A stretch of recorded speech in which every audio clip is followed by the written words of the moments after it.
I hate him, for in low simplicity he lends out money gratis. If I could catch him once upon the hip, I will feed fat the ancient grudge I bear him. I've just done another interview and I realised I can feel like I'm on a bit of a soapbox about this, but honestly, I've only had one coffee, but I have so much to say about this. If I can just speak to people, firstly, can I speak to people who think they don't like Shakespeare? I was the 16-year-old kid who threw Smarties at the actors when we had to watch some Shakespeare when I was at school. And I've gone from that to doing 14 professional Shakespeare shows. And I'm not religious, but I am a bit spiritual. And this guy is just amazing because he doesn't preach anything. And whatever aspect of the world and life you're looking at, there's good information to be got from this guy.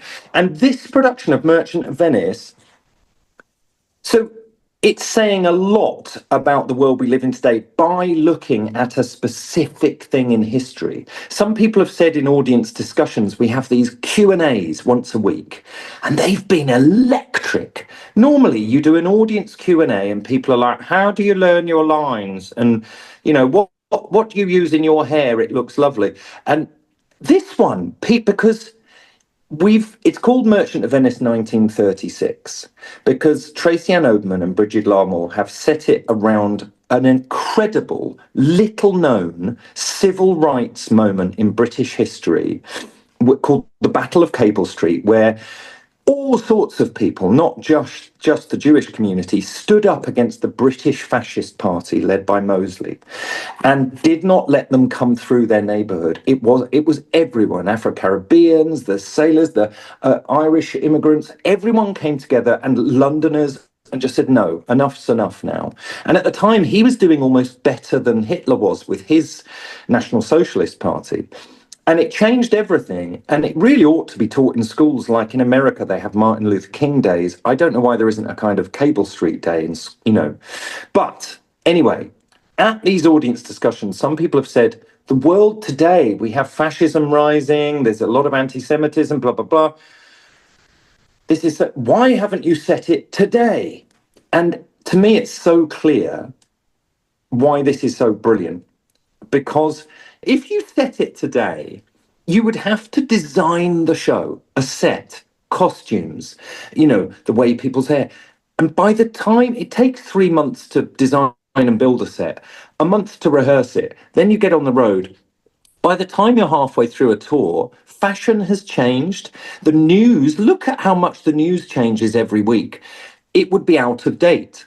Whereas if you look at a moment in history that was really similar, you can be so specific, and it means the audience are able to do a comparison in their heads and learn from history. So anyway, that all sounds a bit preachy. The other good news is, for people like me who threw Smarties at actors doing Shakespeare, it's been cut brilliantly so that this is only an hour and a half of theatre instead of some 3-hour epic that makes your bottom ache. And in all the right ways it's been cut. It's perfect. And even with the interval for ice cream, it's less than 2 hours. And honestly, there are people coming to this who dreaded coming, who came with their partner because their partner likes theatre, but I don't normally. So many people have said that my son, for example, who's 20 years old and hates theatre, he came to this because he's doing a politics degree. And he said, oh, it actually sounds quite interesting. All right, I'll come along. Like, I don't really want to. He's coming again next week, which is unheard of. I have 2 children, one of whom the apple fell incredibly close to the tree. My daughter, Jessie Millson, is a playwright and a director and an actor and very much in this world. She's 22 and doing great. And then my son, Gabriel, who the apple fell far from the tree, he is quiet. He doesn't talk like a million miles an hour like me. He is clever, funny, and doesn't really like the performing arts, thanks. And he's my hero.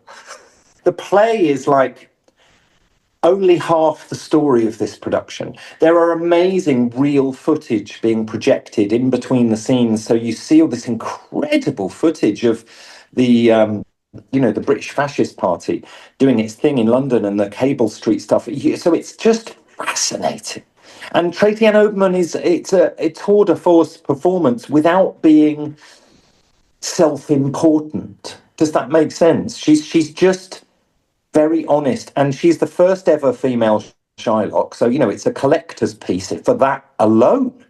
But yeah, it's something else. I'm very lucky because there's only 10 actors playing probably 20 roles all told. Lots of people play 2 parts or 3 parts. And I get to play the Prince of Aragon as well, this Spanish guy trying to get in the knickers of the main of Portia. And I have this lovely funny scene, which is like something from Music Hall, So it does have light moments. And actually, I'm very lucky. Yes, he's the bad guy and everything, but in a way, it's not too tough a task for me. The story does what the story does, but my actual journey through a 2-hour performance, and that's with the interval, by the way, it's about only an hour and a half of acting, is not too bad. I watched Merchant of Venice about 40 years ago. Yeah, that's how old I am. And it's a very different feel to it, and I can't really remember too much about it, but it being very dark and sinister. Yeah, I thought it was amazing, actually. Really, really enjoyed it. Very emotional. Absolutely loved it. It was hugely powerful. That ending was just extraordinary. And given everything that's going on just at the moment, it was even more poignant. I thought it was absolutely beautifully done. I thought it was a really entertaining and thought-provoking evening. I enjoyed it, yeah, very much. Yeah, very powerful play, isn't it? It raises lots of questions and lots of high emotions and lots of thoughts about politics and what's going on in the world, especially at the moment. Honestly, I've been doing this 30 years, and on this tour we're doing 11 or 12 venues, and I've maybe been in 8 of them, but there's at least 3 or 4 that I haven't done before, so they're like little ticking off, like a collector's, I've done that one. Honestly, I'd like to do them all, every theatre in the country, I'm getting there. Well, I have played the new theatre Cardiff once before, a long time ago, so I almost can't remember. I've been there as an audience member more recently, and I love it, but I can't really remember the feeling of being on stage, because it was like 1996 when I did a touring production of Loot by Joe Orton, I think, something like that. If it wasn't that, it might have been The Rivals, I don't know. Anyway, I was there in the 90s, and not since as an actor. Yeah, I was in 3 episodes of 24, which was amazing because I was such a fan. I mean, I was a real fan of that show. And then I got to be one of the sort of baddies of this season that was made in London. Amazing. Yeah, I do. What's my memory of that? They're famous shows that film fast. Even non-actors know that the TV show that sadly just finished, called Doctors, was famously fast, like incredibly fast. The Bill, if anyone remembers The Bill, was shot so fast. EastEnders is shot really fast. Nothing I've done has come close to how fast they filmed 24. Honestly, and Jack Bauer, Kiefer Sutherland just arrived. It's like no rehearsal. Oh, he's on set. We better turn over and shoot it. Go. And before you know it, you'd done it. It was amazing. I think he had a dinner date or something, so we just got on with it. You ever wonder what they do with all the stuff you dig up for them? That's not my job. No, but you never wonder? No, it's the CIA. I gotta trust that they'll make the right call. Maybe it's better not to know. Love you. Love you. Bye. Bye. I've just done a movie with Rami, and he was a delight. A film called The Amateur that's out in April, a massive film, and I had a lovely part as one of the baddies in it. And I had one whole day that was just me and Rami Malek. And I was nervous because he's an Oscar-winning movie star, and I've got 5 pages, just me and him. This could, he might be a big ego, and I've only got this 3-scene part. He was a delight. He was absolutely made me feel like I was part of the gang and wanted to know what I thought about everything. And thanks to him, I think I've ended up with a good part in this film, But he is, so I haven't managed to see Oedipus, but I've sent him a message, and he is just one of the good people, just putting it out there, because there aren't enough of them. So there's 2 things about work. There is like, okay, well, this is paying my rent. I'm like anyone else. It is a job. I've been doing this 30 years. But I am now, my kids have grown up and left home. The most important thing if I'm lucky enough to have this choice, is will I enjoy it? Do I like the people? And this is a lovely company. And Tracy-Ann feels, ever since we met, we felt like brother and sister. So it's a real joy. And I'd always wanted to work with Brigid Larmour, the director, as well. So, and it's just a joy. And I love I haven't been on tour for many years, and I love seeing the country and getting in my little car and driving up to different cities. And I'll see friends in Cardiff. And I've worked in Cardiff so many times filming, much more than theatre. I filmed the whole Sarah Jane Adventures, 2 series of the Doctor Who spin-off there. 2 or 3 movies I've shot in Cardiff. I love it there. I've got my own movie that I wrote and directed. Can you believe it? Feature film coming out end of the summer called Signs of Life, which is a beautiful drama comedy.